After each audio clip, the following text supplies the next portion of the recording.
Assalamualaikum warahmatullahi wabarakatuh. Perkenalkan, nama saya Muhammad Al-Farazi dengan nomor induk mahasiswa 202121061. Saya berasal dari unit 1, jurusan Pendidikan Agama Islam, Fakultas Tarbiyah dan Ilmu Keguruan, IAIN Lok Semawe. Video ini saya buat untuk memenuhi tugas ujian akhir semester pada mata kuliah Perencanaan Pembelajaran PAI dengan dosen pengampunya yaitu Ibu Dr. Yusnaini SAG MPD tahun 2023. Pada video kali ini saya akan menjelaskan tentang bagaimana caranya merancang ataupun menyusun rencana pelaksanaan pembelajaran atau yang sering kita kenal dengan namanya RPP. Baik, sebelum saya menjelaskan tentang tata cara menyusun rencana pelaksanaan pembelajaran, alangkah baiknya untuk saya menjelaskan terlebih dahulu tentang definisi dan fungsi dari RPP tersebut. Mengenai definisi, rencana pelaksanaan pembelajaran atau yang sering kita kenal dengan RPP adalah sebuah dokumen penting yang mana dalam dokumen tersebut berisi gambaran bagaimana suatu pembelajaran akan dilakukan selama satu kali pertemuan, satu semester ataupun lebih. Biasanya RPP ini disusun oleh seorang guru sebelum berlangsungnya kegiatan belajar mengajar dengan siswa. Mengenai fungsi, sebenarnya apa sih fungsi RPP tersebut? Rencana pelaksanaan pembelajaran atau yang sering kita kenal dengan RPP berfungsi sebagai acuan bagi guru untuk melaksanakan kegiatan belajar mengajar agar lebih terarah dan berjalan secara efektif dan efisien, di mana jika RPP tersebut telah disusun dan berpedoman padanya, maka sistem pembelajaran yang dilakukan oleh guru kepada siswa akan lebih mudah dikarenakan setiap materi yang diajarkan sudah tertera dan bisa berpedoman dengan RPP. Sekarang saya akan menjelaskan tentang tata cara menyusun rencana pelaksanaan pembelajaran atau RPP. Langkah yang pertama yaitu menyusun identitasnya yang mencakup nama sekolah, mata pelajaran, kelas atau semester, materi pokok, alokasi waktu, dan pertemuan.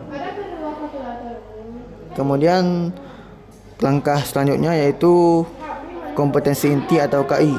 Nah, KI di sini terdapat 4 buah KI, yang mana KI pertama termasuk ke dalam sikap spiritual, KI kedua termasuk ke dalam sikap sosial, KI 3 termasuk ke dalam sikap pengetahuan, dan KI keempat termasuk ke dalam sikap psikomotorik atau keterampilan, yang mana KI ini sudah tertera di setiap bab dalam buku guru. Kemudian komponen selanjutnya yaitu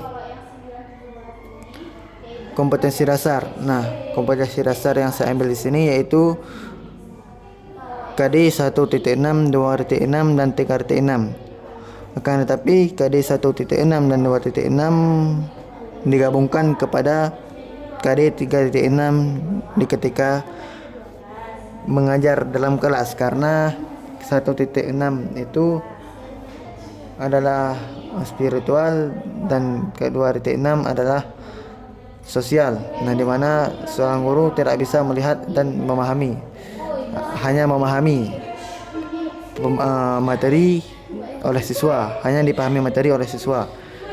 Akan tapi digabungkan dengan materi pada KD 3.6 ini, yang dimana KD 3.6 ini yaitu pengetahuan mengenai menganalisis cara menerapkan perilaku jujur.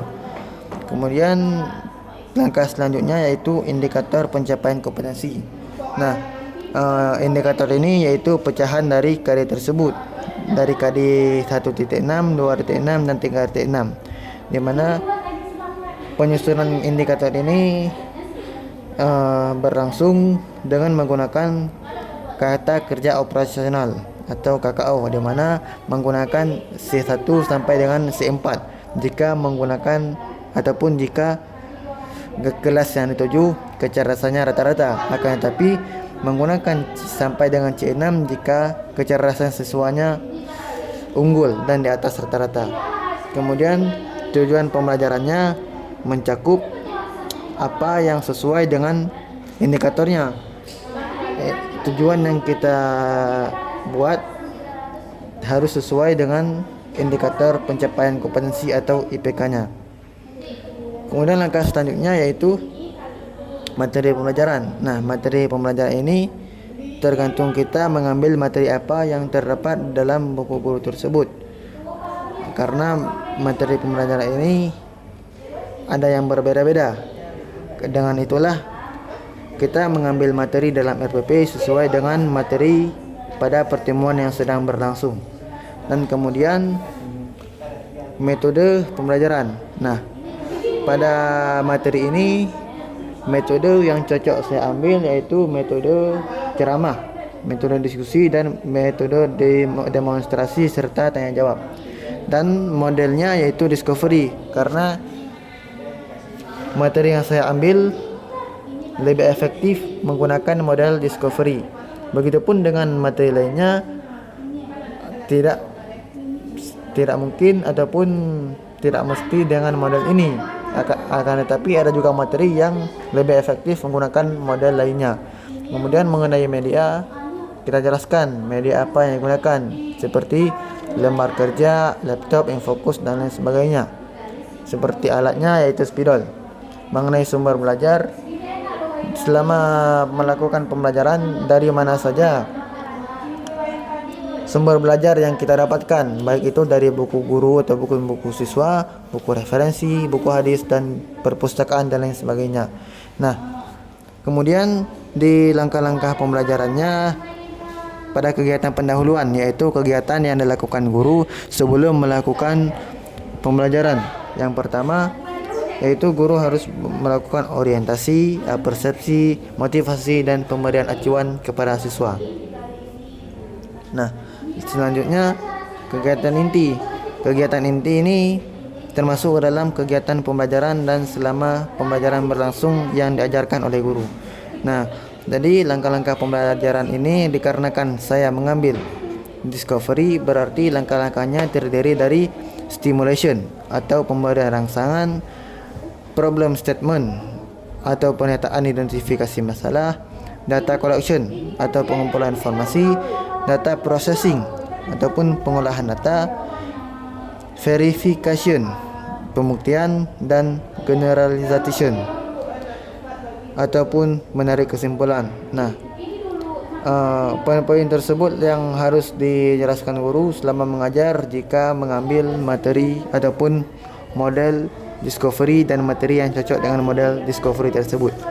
Kemudian kegiatan penutupnya biasa dilakukan ketika setelah melakukan kegiatan pembelajaran. Nah, pada kegiatan penutup ini mencakup guru tersebut memberikan tugas kepada siswa ataupun menyampaikan kesimpulan dari pembelajaran yang sudah dilakukan pada pertemuan tersebut. Dan pun ketika semuanya selesai, guru memberikan salam untuk keluar kelas. Kemudian langkah selanjutnya yaitu langkah penilaian. Nah, mengenai penilaian ini terdapat 3 ranah yang perlu dinilai, yaitu ranah kognitif atau pengetahuan yang mencakup soal penilaian tentang dalam bentuk COS ataupun dalam bentuk esai. Kemudian ranah afektif ataupun sikap, di mana ranah ini sikap-sikap yang dapat dinilai terhadap siswa. Serta ranah yang ketiga yaitu ranah psikomotorik atau keterampilan, yaitu yang dinilai adalah aspek-aspek ataupun keterampilan yang dilakukan oleh siswa yang sesuai dengan materi ajar yang dilakukan. Mungkin hanya ini yang dapat saya jelaskan mengenai pengertian RPP, fungsi dari RPP, serta tata cara menyusun ataupun tata cara merancang rencana pelaksanaan pembelajaran atau RPP. Terima kasih kepada semuanya yang telah menonton. Mohon maaf jika ada kesalahan kata. Saya akhiri dengan wabillahi taufiq wal hidayah. Wassalamualaikum warahmatullahi wabarakatuh.